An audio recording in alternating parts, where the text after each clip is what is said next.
राधे राधे दोस्तों। कान्हा जी की छठी पर अगर आप मासिक धर्म से हो जाएं तो किस तरीके से कान्हा जी की छठी करें, तो आइए हम जानते हैं। तो आप परेशान होने की इसमें कोई आवश्यकता नहीं है।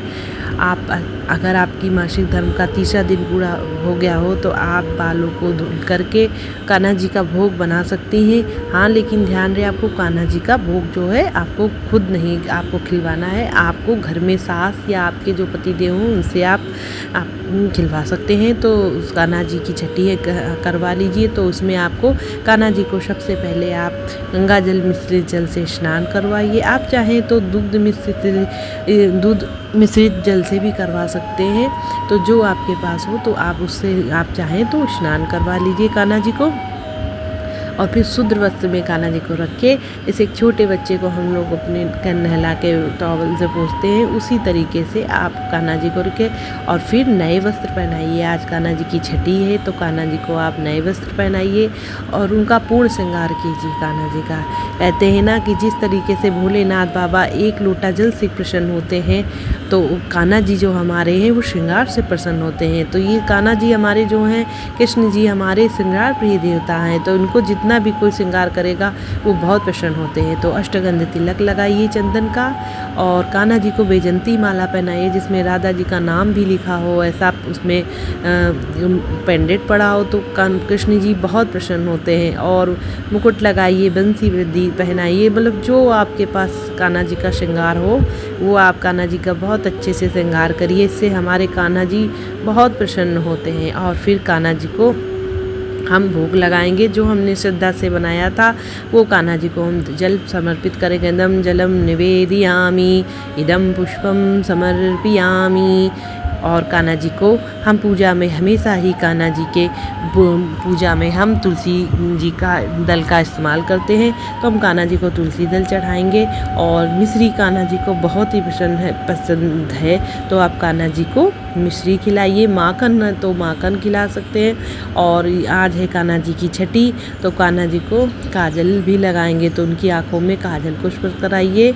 और मैंने काजल ही घर में ही बना लिया था, शुद्ध काजल मैंने बनाया है, अभी बनाया बिल्कुल पारा दिए से, तो वो काजल बनवाया।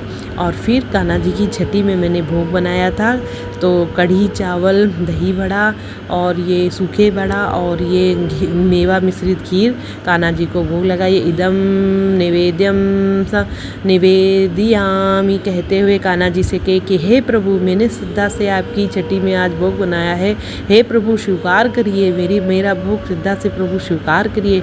इस तरीके से कान्हा जी का आप भोग लगाइए। और तुलसी दल जरूर चढ़ाइए क्योंकि कान्हा जी की पूजा बिना तुलसी दल के पूरी नहीं होती है। और फिर आप धूप बत्ती दिखाइए और फिर हम कान्हा जी की आरती करेंगे। तो कान्हा जी की आरती करने से कान्हा जी बहुत प्रसन्न होते हैं।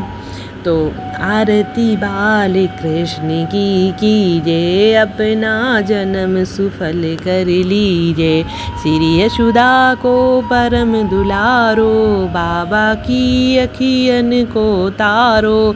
गोपिन के प्राणन को प्यारो, इन पर प्राण निछावर कीजे। आरती बाल कृष्ण की कीजे, बलदाऊ को छोटो भैया, कनवा कलवा बोलत मैया। परम मुदित मन लेत बलैया, या छवि नैनन में भर लीजे। आरती बाल कृष्ण की कीजे। श्री राधा वर सुधड़ कन्हैया, ब्रजजन को नवनीत खिवैया।